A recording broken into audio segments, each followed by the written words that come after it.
Hello again, YouTube, and today I thought I would do a video on this circuit that I made right here. So this circuit is a full adder circuit. It basically can add two binary numbers, and it has a carry in and a carry out. So basically you could string these together and make a ribble carry adder, and you could add binary numbers together of however great of size you have these adders, so you could string a bunch of them together. I actually have a bunch of them over here, and I'm going to string them together. But right now, we're just going to focus on this one circuit right here. So as you can see, it's connected to power, and there are these two LEDs. And you have your sum and carry out connected to the LEDs, and you have these three inputs. So one of these is carry in, and the other two are the two numbers you're adding together, or since it's just one bit, it's just three wires. So if you plug one of them in, you can see I'm going to plug in the yellow one to positive, and the yellow light turns on. That means that the sum is 1, and I could connect either of these. You can see I can connect the orange one, the sum is still 1. I can connect the green one, and guess what? The sum is still 1. So if I connect any one of these, the sum will be 1. That makes sense. 1 is equal to 1. If I connect two of these, it turns into this number, which is the carry out, and that means that there's 2. So it makes sense, 1 plus 1 is 2. And of course I could switch these around, it goes back to 1, and now it's 2 again. Now of course, what if I connect all three? Then you'll get 2 and 1.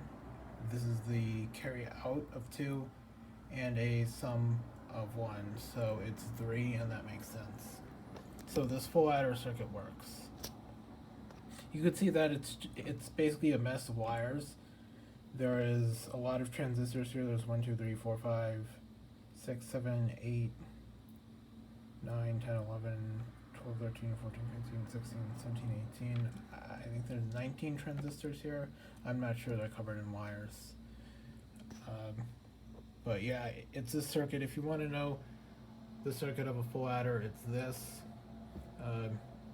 You could basically see there's two half adder circuits. They're connected together, plus an OR gate. So you have a NAND gate, OR gates, AND gates, and all of that. Though this is not how I actually built the circuit. One thing that I did to save space is that an AND gate is 2 transistors, and so is an AND gate when you actually build it. But as you can see, these both have the same inputs. These both take A and B and take it into this NAND gate, and A and B also go to this AND gate. So rather than building both of these, I could just build a NAND gate and then take its output and put that to an inverter, and then that's an AND basically. You can see that's what I did here. So this is a NAND gate, and then I can take the output of the NAND gate and then invert it using this single transistor, and then there's your AND gate right there. So that saves a transistor. Another thing that I did is, as you might notice, well, why would I invert an AND gate when I could just build an AND gate and invert that, and that's an AND gate? That's a more conventional way of thinking about it. Well, for some whatever reason, I can't make an AND gate using these transistors that works properly. For some whatever reason, the voltage levels are just not, they're too high or something. Maybe it's the resistors, maybe it's the transistors, but yes, for whatever reason, I have trouble building an AND gate using these components, which are 2N2222 N-type transistors, 10K resistors, and 4.7K resistors on the voltage input. Yeah, those don't make AND gates very well, so I basically couldn't use AND gates at all. I had to use NAND gates. I could use inverters to make AND gates, And of course we could have OR gates, those work fine.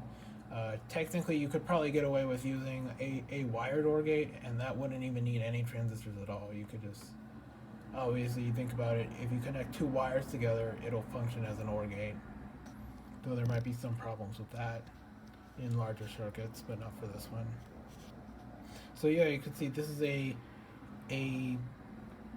5 by 7 centimeter circuit board, and this is its underside wiring. I'm not gonna explain the exact schematic of how it's wired, just because, as you can see, there's a lot going on. You can see the green wires are the inputs, roughly blue wires are usually outputs, and then these yellow wires, sometimes they're inputs, sometimes they're outputs.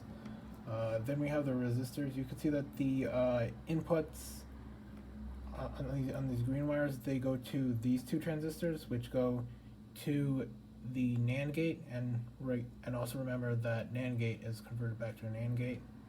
And then we have these other two transistors, which are also connected to the two inputs, and those go to the OR gate.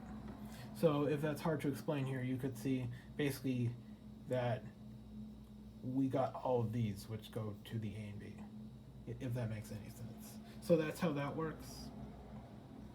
And of course, this is a half adder, this is a half adder, so there's two of these. If I could roughly explain, one half adder is kind of here, the other is here, roughly, and then there's an OR gate in between them.